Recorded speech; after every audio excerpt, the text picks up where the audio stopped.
Hey everybody, welcome into Drums by Liz.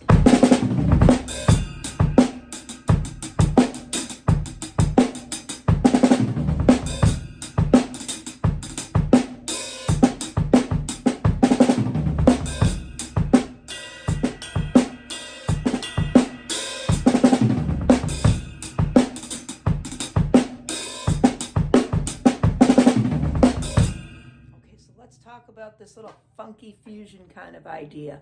Okay, we're using a roll format to pull off this little fast 30-second note fill-in that we got going on.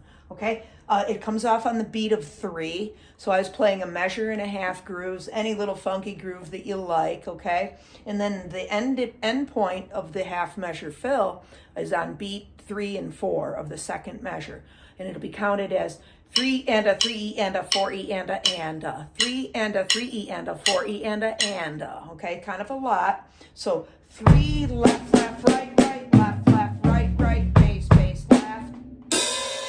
The last there, that could be played either with the right hand or the left hand. Okay, I could have gone left, left off the end. Now remember, if you end on the left, it's a little bit better when you go back into your groove. Your right hand is freed up to get to, the ride cymbal or the hi-hat a little bit easier, okay? But you have to be, the one to determine that, if, your comfort level. I always push students to try to do it with the left hand though, okay? We can, it's our weak side, so we want to strengthen that weaker side, okay? Most people are not a lefty, okay? So we're going to kind of work those left hands a little bit. Okay, so let me break it down a little bit slower for you. So it's then 3 and a 3 E and a. Okay, so that's the third beat. 3 and a 3 and a. Okay, and then I swing down to that floor tom. We're still rolling, okay? So these are all double strokes. So 3 left, left, right, right, left, left. Now beat 4 is then 4 E, right, right, bass, bass, and then left, left, or you could go left, right, like we were just talking, okay? So 4 E and a, 4 E and a kind of thing, okay? Try to get clean notes because some of that can kind of mold together because it's so close in tonality, okay? Pretty close, right? If I played it up here, like you'd hear it a little bit better, but to me it doesn't sound as nice staying up on those, higher toms, okay? I like the low end. I think that gives it this resolved feeling, okay? It's like a resolution at the end of those 2 measures that brings you back into your groove again, okay? So again, we'll take it a little bit slower, put everything together now. 3 and a 3 and a 4 E and a 1, 2, 3, 4. 1, 2, 3 and 4 and a 1. 1 E and a 2 E and a 3 and a 1. Okay, so that was super slow. Stayed slow throughout that groove for you so you could kind of feel it and hear it all in there, okay? So, and then, hey, how about if I show you a little bit of a little broken groove that you could use, okay? And it sounds pretty nice with this whole little idea. Okay, so first measure, 1 E and a 2 and a.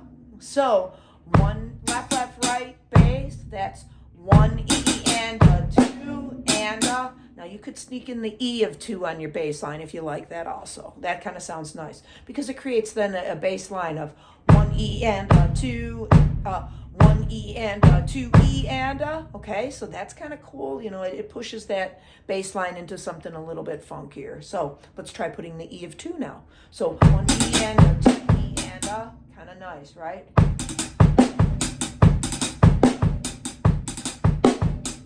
And just kind of lock into that. Play that a few times like I just did. And then be like, okay, I got the first 2 beats down. Now let's add a little bit more. For beat 3, we're going to play it just like we played beat 1. 3 E and a 4, and then just and. Let's give ourselves a little bit of a respite there, okay? And play it as then just a nice 4 and you can use your right hand for this, okay? So 1 E and a 2 E and a 3 E and a 4 and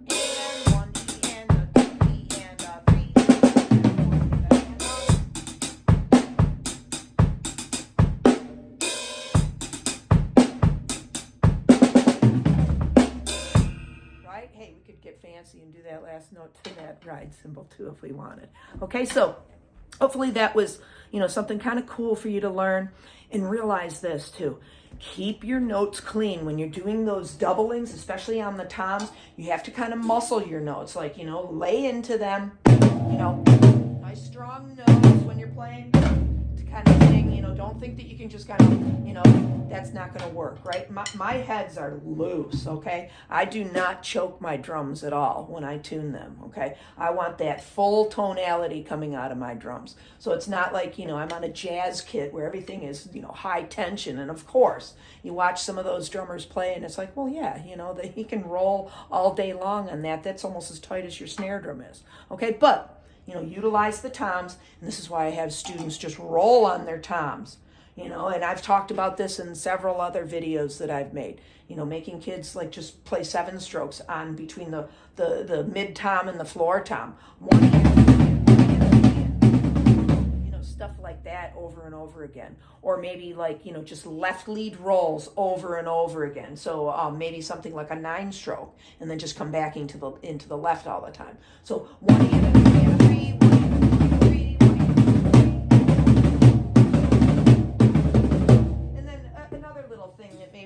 not too many people talk about is like, hey, don't be in the dead center.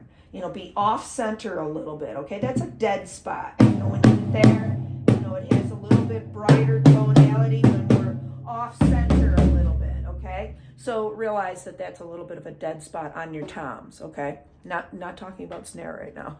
Okay, so all of that, put that all together, have some fun with it, and then, tweak it to your own liking. Maybe you want to come off differently on the 4th beat there, okay? And of course, you can embellish, change things around, but I think the original idea does have some merit for you. All right, everybody, thank you so much for stopping in, okay? Appreciate you stopping in and getting some new drumming skills going for yourself. And thank you so much for all your likes, comments, shares, subscriptions. All is very much greatly appreciated. And remember, I can teach you because I can teach online, right? And you can be anywhere in the world and we can get together and have lessons. So maybe think about that. Visit some of my other posts that I've made, see what you like, check out my teaching style, and I hope that I have something valuable to offer you. Okay, everybody, have a great day and make it a happy drumming day. Okay, take care. See you on the next lesson.